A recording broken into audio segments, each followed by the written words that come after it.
Listen to this. A new study found nearly half of parents with adult children are supporting them financially.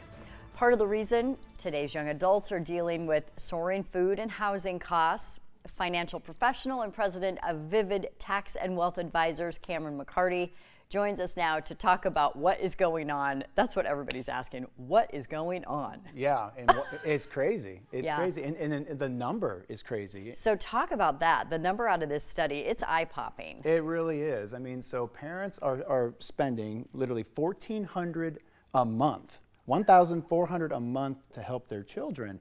And so this isn't just kids that are, just out of college or even high school. This is young adults that are well in their 20s, their 30s, their 40s, I mean, and beyond, helping them with groceries, their cell phone bills, their rent, their mortgages, their student loans. I mean, it just adds up. Okay, so I have so many questions. I'm sure you do. So many questions.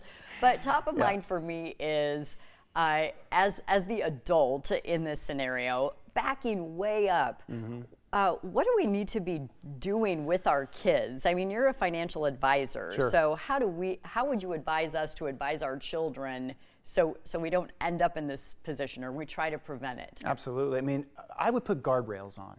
Right. I mean, I don't want to put a blanket statement. We all need help. Yes. But, if you're going to help a child out, financially, do it short term, right? And build a plan. That way they can get back up on their feet, because this is the one that really bothered me as a financial advisor. So the $1,400 is going towards their adult children, right?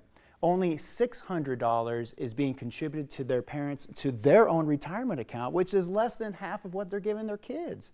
So Now, we got this up on the screen here, the information. So that bothers me more than anything. And so we got to get back to the basics. okay, so when we talk about this, having those numbers up on the screen, it immediately triggers for me stats that I just saw that about gave me a heart attack about how much we need now for retirement. Sure. That number has gone up something like, what's the percentage over just a few years? It's huge. It is, and so there's so you hear, I mean, there's a number of factors. The one's a withdrawal rate in terms of what you pull from a retirement account. I mean, there's that rule of 4%, and then you hear you got to have $1 million and all of this, but it really comes down to your standard of living and what you need.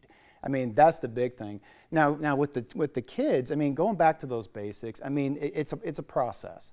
What I would do first is put $1,000 away. That's step one. At least you're heading in the right direction. Step two is start attacking debt. Here's another stat that I wanted to bring to your attention. So credit card debt topped over $1 trillion last year. Oof. $1 trillion. I mean, think about that. So pay off debt is the next step, and except for the house. Right. Well, we'll do that later. And then the third is building an emergency fund. Then we can start achieving financial independence.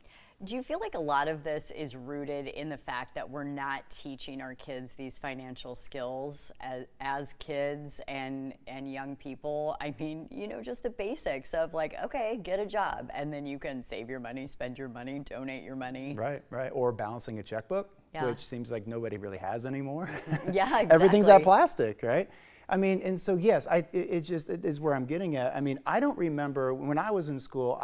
We were taught in terms of balancing a checkbook, and then of course when I went to college, a finance degree. I mean, we dig deeper inside of that. But I think that financial literacy is so important nowadays, especially with what's happening right now in this stat that we're hearing in terms of parents helping their kids. Yeah. I know you're not a life coach. I'll be whatever you want me to be. I know, okay, you're here, let's talk about it. I mean, Sure. do we need to just give them the boot? Like, at what point do you just say, you're cut off, dude, we're done? You know what? Sometimes lessons need to be learned. I mean, when you do hit a wall, eventually you learn, right? And so, because if you're not failing, you're not learning. You know what I mean? Yeah, I love that quote. Yeah, I mean, but again, like I said, I mean, we all have needed help in our life. But if it's financially, do it short term and have that plan in place and help your child there so they don't fall back to where they were. Yeah. Okay, all good advice. Cameron McCarty, Vivid Wealth and Tax. Thank you so much.